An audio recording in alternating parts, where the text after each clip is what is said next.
A number of years ago, there was a man by the name of Judas who lived in the city of San Francisco. Now, I know basically nothing about him. I don't even know a last name. I don't know originally where he was from. I don't know anything about his family, his background, his career, his experiences. But what I do know is that Judas made a mistake. I don't even know all the details of that mistake, but I do know that it was bad. Bad enough, in fact, that Judas felt like he had to go. He had ruptured his relationships and fractured his friendships, and he felt like he had no choice but to leave. Now, I don't know about you, but I would guess that someone somewhere in here probably feels similarly. Feels like the relationships have been broken to a point that it is just time to go. And that's a very difficult feeling to have. But today, we're going to talk a little bit about that question. What do we do when the worst happens? In fact, we're in the third part of a three-part series, and for the last couple of weeks, other people have been up here in the pulpit answering that same question. 2 weeks ago, it was Pastor Philip who answered that question. When the worst happens, what do God's people do? Well, they respond with faith. And then last week, Pastor Carl was up here and he answered the question, when the worst happens, what do God's people do? Well, they cling to hope. And today we ask the same question once again. When the worst happens, what do God's people do? How do we respond? How does He respond? What kind of steps do we take? What actions do we take? How are we going to answer that question in the context of broken and damaged relationships? Well, maybe you've come today. You've come and sat in these pews and you have a spouse, but a spouse who has broken that sacred vow and destroyed that trust, and you sit here today and you don't know what you're going to do. Or maybe it's different. You have a coworker, a colleague at work who has done something maybe a little shady, even unethical, and you're not sure how you're going to respond to that. The trust is no longer there. It's going to be a long road to building that back up, and you're not sure how you're going to respond. Or maybe for you, it's a friend, someone who is near and dear to your heart, who has done something they were supposed to come through for you and they didn't. And now instead, you're kind of left high and dry and you don't know what you're going to do. But what you do know is that the trust has been broken, shattered even. And you are not sure how to respond. Well, I don't know where you are. Maybe for you it is a spouse, a colleague, coworker, friend, boyfriend, girlfriend, child, parent, brother, sister, or any other number of people who are in your life, and you don't know how to respond. But the situation is familiar to you. Well, today we're going to take a look at that. And the fact is that you are not the only person to have ever dealt with broken relationships and ruptured friendships. In fact, Jesus, on his very last night on earth, dealt with this very problem. And not only did he deal with it, he dealt with it twice. So we're going to take a look at what he did, on how he handled that, and how he decided to live his life in response to a couple of people who did some things that really damaged his relationship with them. So we're going to join Jesus. We're going to join him near the very, very end. We're going to open to the 13th chapter of the Gospel of John, and we're going to read what happens there. We're in the midst of the Last Supper, and Jesus is speaking to his disciples. So we begin in verse 18. John chapter 13, verse 18 says, "I am not referring to all of you. I know those I have chosen, but this is to fulfill this passage of Scripture. He who shared my bread has turned against me. I am telling you now before it happens, so that when it does happen, you will believe that I am who I am. Very truly I tell you, whoever accepts anyone I send accepts me, and whoever accepts me accepts the one who sent me." After he had said this, Jesus was troubled in spirit and testified, "Very truly I tell you, one of you is going to betray me." Many of you are probably familiar with what happens next. You probably know where this story is going and who betrays Jesus and what happens.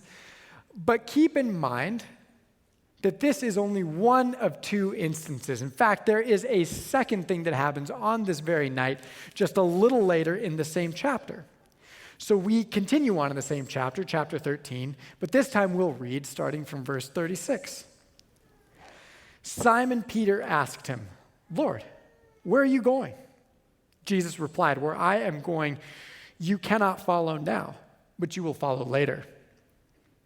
Peter asked, "Lord, why can't I follow you now? I will lay down my life for you." Then Jesus answered, "Will you really lay down your life for me? Very truly I tell you, before the rooster crows, you will disown me 3 times. The year was 1536. And a man by the name of William Tyndale was on the run. You see, he was on the run from England and the English crown. His crime, you ask? Translating the Bible into English. And Tyndale would be the first to translate it into English while using primarily the original Hebrew and Greek texts that had been discovered at that point. But Tyndale was on the run. He was in trouble because they were after him for his life. He had made his way to Antwerp in Belgium, where he was hiding out.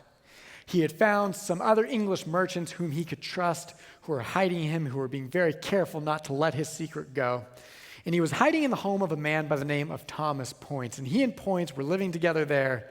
They were hiding. They were keeping Tyndale away from the spotlight. Everyone was trustworthy. The secret wasn't getting out.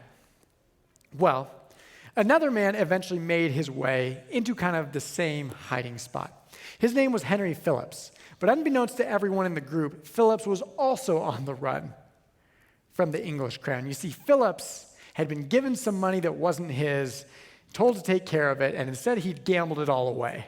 So he had not only none of his own money, he had none of the money he was supposed to have that was someone else's. So he was also in pretty deep trouble. Well, Phillips became fast friends with Poyntz, with Tyndale, and with all the other people around there. And they were living their lives, and they were living them well. But at one point, Poyntz himself had some business to take care of, and he was going to be gone from Antwerp for a month or so. And lo and behold, Phillips was approached by the English crown and offered a significant amount of money to betray Tyndale to England. And Phillips, being in the precariously financial state that he was in, accepted. So when Poyntz left on business, Phillips put his plan into action. He took the 18 or so mile ride from his own residence to where Tyndale was staying, and he brought some officers with him. But he needed a kind of ruse, a kind of plan. And so he approached Tyndale and he said, "Hey, why don't we go grab a bite, let's get some lunch," and Tyndale accepted. Well, they got ready and they were on their way out. And as they were on their way out, Tyndale was asked by Phillips if he could borrow some money. And Tyndale graciously offered up some money. And he said, "Here you go, take care of yourself, I understand." And then they were on their way out. Well, in Antwerp, Belgium, the streets and the alleyways are very narrow. So narrow, in fact, that sometimes there is not enough space for 2 people to walk side by side. You have to walk one in front of the other. And that's kind of how the street was in front of the home. So they were exiting the home, the door opened, Phillips said, "Go right ahead," and Tyndale stepped out into the street. And as he stepped out into the street, he looked out and saw the officers standing there and immediately realized what was happening. Tyndale, of course, tried to backtrack into the home, but Phillips was standing in the door and would not let him in, and in fact pushed him out into the street, where the officers grabbed him and tied him up with rope and took him away. Points, who had been away on business, was told as soon as he could to get back, and he rushed back to Antwerp and did everything in his power to save Tyndale's life. But alas, it was too little, too late. In early October of 1536, Tyndale was condemned of heresy and burned at the stake. It would be only a few short months later, in 1537, that the King of England at the time, King Henry VIII, would decree that the Bible be translated into English for the entire nation. And much of the translation that they used had been Tyndale's own translation. Now, I wasn't there, and I am certainly not William Tyndale, but if I were him, and if I could get into his mind for a couple of moments, I think I might look at Henry Phillips and say, why? Why would you betray me? I thought we were friends. I even loaned you money because you were in a dire financial situation. Why did you have to do that?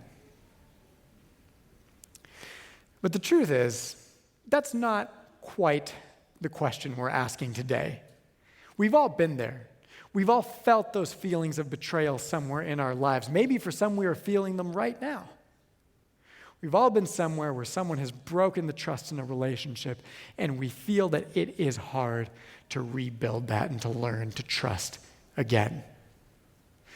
But the question we're actually asking today is, what do we do in response to that? What do you do when it is you that has been betrayed, your trust that has been broken? Well, to answer that question, I think we must return to the text. In fact, kind of nestled between the two texts we have already read is another portion of the text, somewhere that Jesus speaks, and I think he gives us an answer. So let's return and read once again, this time verses 34 and 35. Jesus says, "A new command I give you, love one another. As I have loved you, so you must love one another. By this, everyone will know that you are my disciples, if you love one another." So the command is simple: love one another.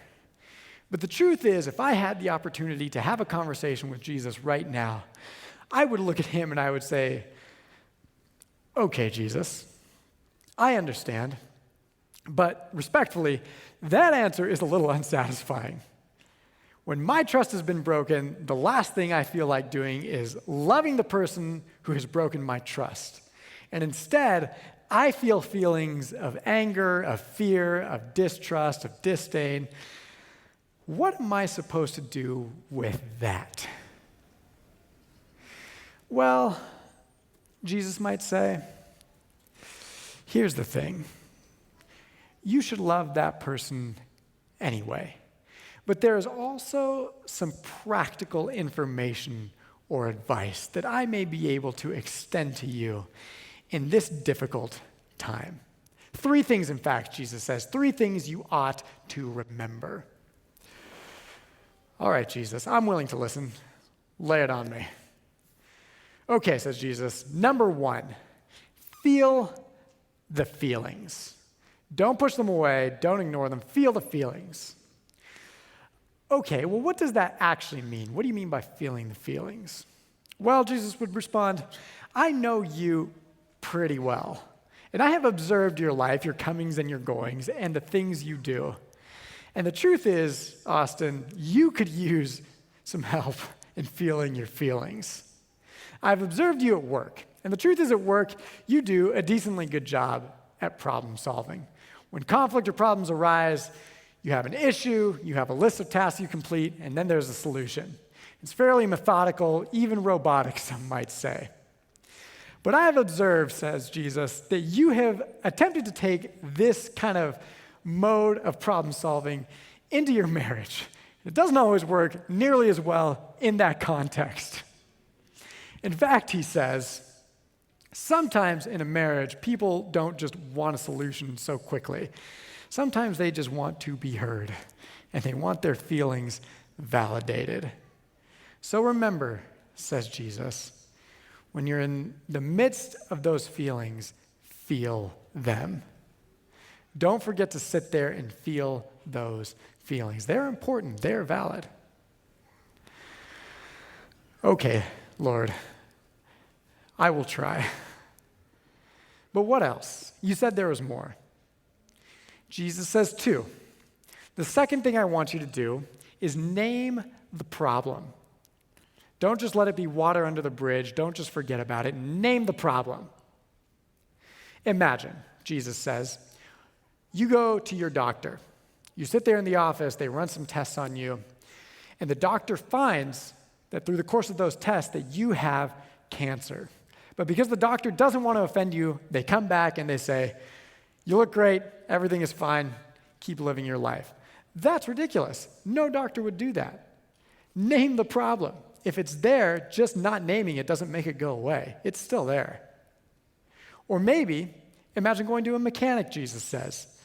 You're getting ready for a cross-country road trip with some family and some friends for a vacation. It's going to be a good time. So naturally, you take the car to the mechanic to do a checkup, make sure everything looks good, no issues. The mechanic takes it, takes a look around, and he notices that there is a small crack forming in the engine block. The mechanic comes back and says, looks good, 2,000 plus miles, no problem. A mechanic would never do that. A mechanic would name the problem and say, you have to fix this. This car is not going to survive that kind of drive.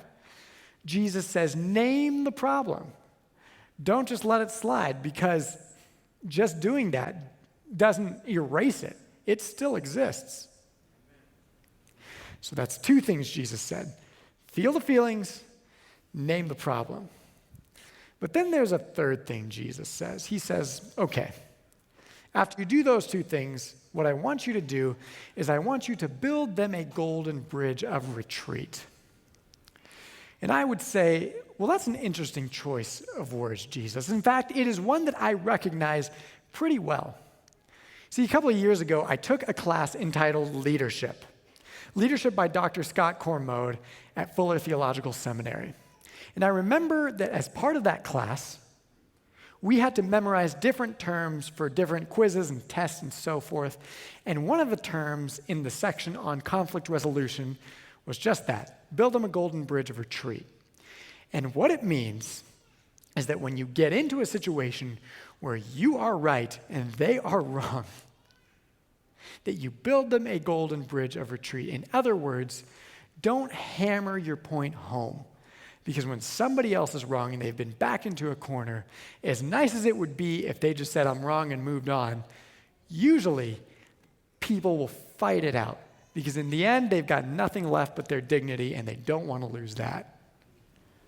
So Jesus says, build them a golden bridge to retreat so they have an opportunity to save face even when they're wrong. If you don't do that, you will end up damaging the relationship far, far more, even though you are right. Well, says Jesus, I think you understand what I'm saying.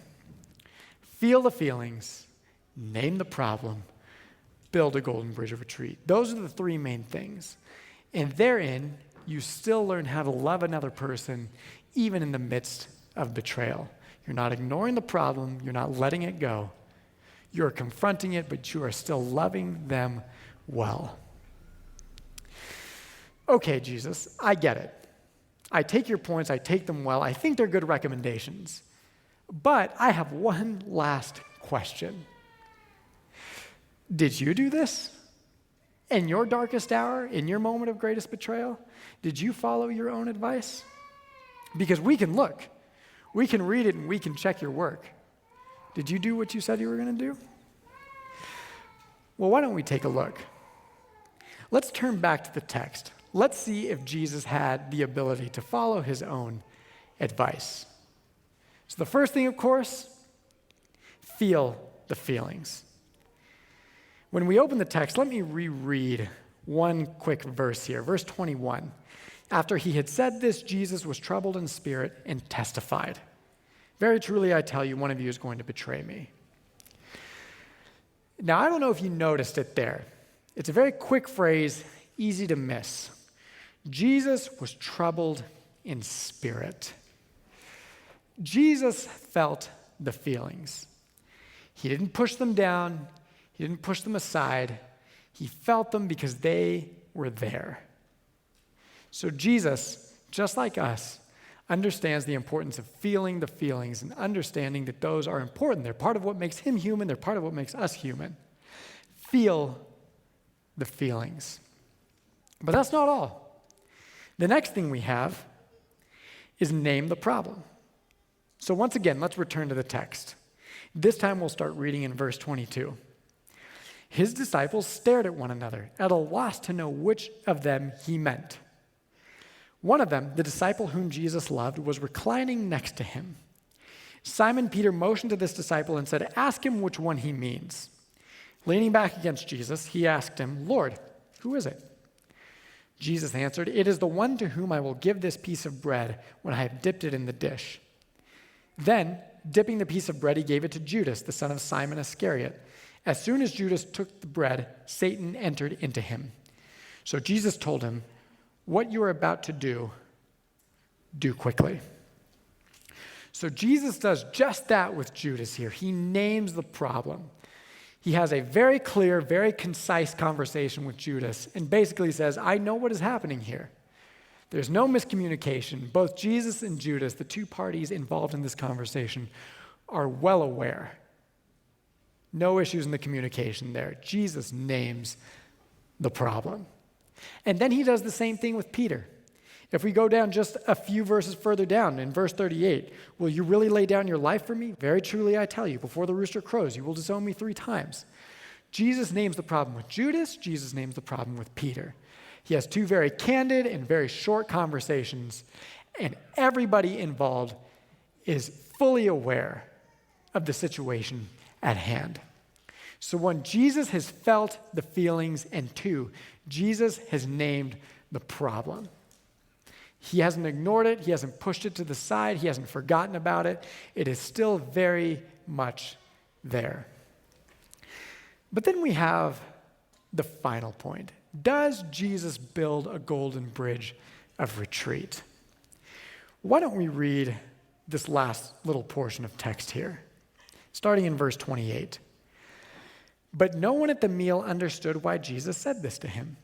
Since Judas had charge of the money, some thought Jesus was telling him to buy what was needed for the festival or to give something to the poor. As soon as Judas had taken the bread, he went out, and it was night.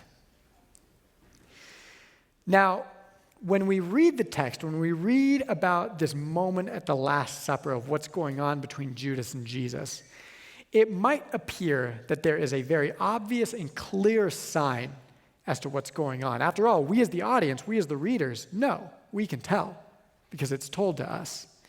But when you really read the text, you notice something kind of funny in there. The other disciples are confused. They think Judas has gone out to buy food for the poor, buy supplies for later in the festival. They don't quite understand what's happening here. And the reason for that is because of what we see at the Last Supper. So let me explain that to you for a moment. When we go eat lunch or dinner after church today, we're going to go home or go to a friend's house or go somewhere to eat, and we're going to sit around a table. And everyone's going to be there and have good conversation and good food and a good time. But that's not really how the Last Supper was structured. It's not even structured like we see in the famous Da Vinci painting with everyone sitting there at the table. What actually happened was they would have entered into a room and there would have been a slightly raised platform off the floor. Then they all would have laid down around it, and each person would have reclined into the person on their left. And so that's what we have here. We don't know exactly which order everyone is in here, but we do know for 3 people in particular what order they're in. First, you have Jesus reclined there, and reclining into him, into his chest, is John, the disciple. And then Jesus himself is reclining to his left into the chest of Judas Iscariot, the one who would ultimately betray him.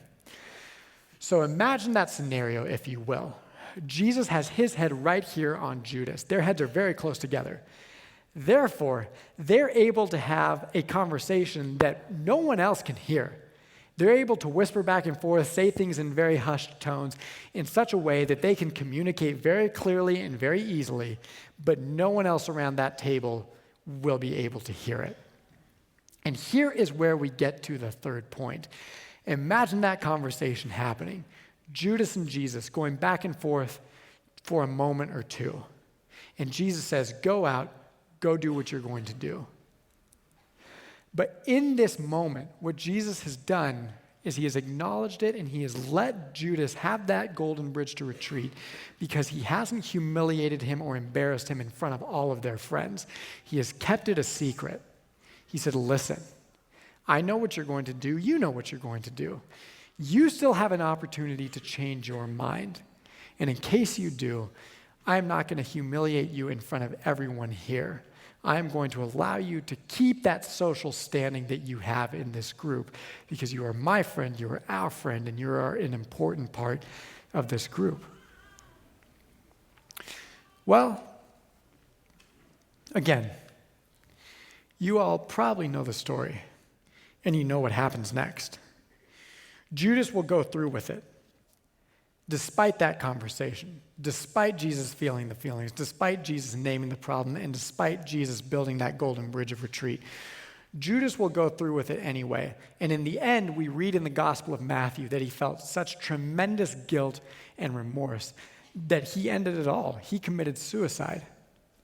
Despite the incredible love that Jesus showed for him in that moment, he decided it was too much.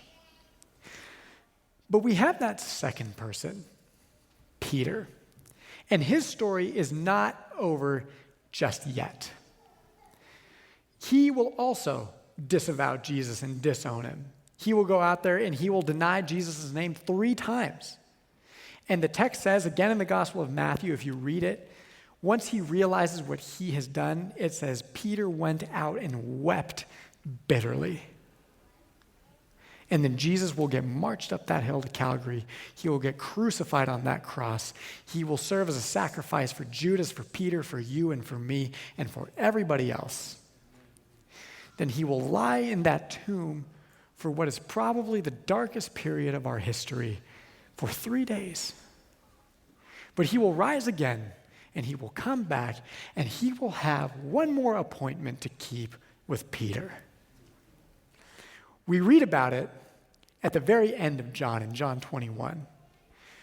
Jesus will approach Peter, and they will have a conversation, and Jesus will ask him 3 times, Peter, do you love me? Peter, do you love me? Peter, do you love me? And Peter will answer in kind, yes, Lord, yes, Lord, yes, Lord, I love you. 3 times he will answer. And in that moment, Jesus builds Peter that golden bridge of retreat. He gives him that opportunity to save face and to be welcomed back into the fold. And Jesus says, you, Peter, are forgiven, and you belong here. Jesus didn't just ignore it. He felt the feelings. He named the problem, and then he built him that golden bridge of retreat so he could come home. I don't know where you find yourself today. Maybe you find yourself in that place, a place that is a little bit similar to the way that Jesus found himself in those days. You have a person in your life, someone who's very close, but someone who has broken your trust in a way that is very, very tough. And Jesus says, love that person.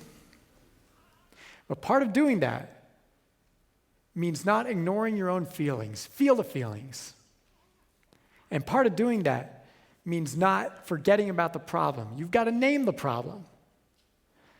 And another part of doing that means not hammering your point home, but instead building them that golden bridge of retreat so they can come home. You remember Judas? Not Judas Iscariot, but Judas from San Francisco. I don't know anything about him, but I read a couple of sentences about him in the preface of a book entitled Judas and Jesus, written by Ray Anderson. Anderson dedicates just a couple of quick moments to this at the beginning. He tells that he was one day using the restroom in a restaurant in San Francisco. And he saw something there on the mirror. He saw in the mirror written in big block letters, "Judas, come home. All is forgiven." So today, or this week, or this month, when you have someone at home you have to deal with, someone who has done you a great disservice, a great wrong, after you have felt those feelings, and after you have named that problem, and after you have built them a golden bridge of retreat, will you, like Jesus, be ready to go into that bathroom and write on that mirror, "Judas, come home. All is forgiven"?